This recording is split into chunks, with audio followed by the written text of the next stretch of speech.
Слушай, живота в България винаги е бил труден. Никога не успява тоя, дето истински е умен. Успяват те, дето са връзкари, дето един лев не са дали, дето всичко им е уредено и са прашкани с пари, дето по цял ден съвети нямат отговорности. Те, дето са израснали в бедните квартали, дето всичко от живота са видяли, дето всичко са преживяли, те мизерстват, но никога не се предават. Да, всичко от себе си, но много малко те успяват. Има и такива, дето са по средата, дето нямат и една мощна клетка в главата, дето могат да успеят, ама не искат, дето постоянно на родителите си пискат. Мислят се за гангстери, че всичко им е позволено, обаче като се хванат му бачкат ти за 1 евро. В България никога не е имал, няма да има бъдеще. Държавата те погъща сякаш е чудовище. Всичко в тази държава е корупция и пари. Сега година ходим на избори, но това няма да помогне.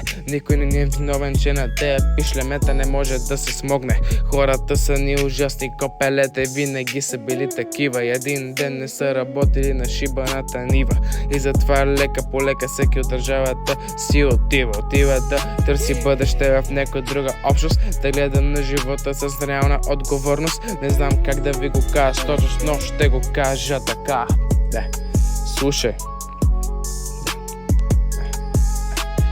България никой не е виновен, нито политици или президенти. Ние сме си виновни за нашите студенти, че повечето са разглеждани пишлемета. На родителите си не са купили една дреха и това продължава вече 5 века и няма да се оправи още 5. Хората ще са такива за поколения напред, защото в България е пълно с крадци убийци, твърде много неграмотни, а се правят на финкици.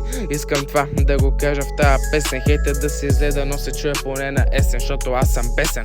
Та държава нема оправи, ако трябва да бъда честен. Живейте си живота и се махайте от тука по-бързо, при е станало твърде късно. Аре чао за сега, чуваме се скоро, защото тая песен ще ми е като постижение второ.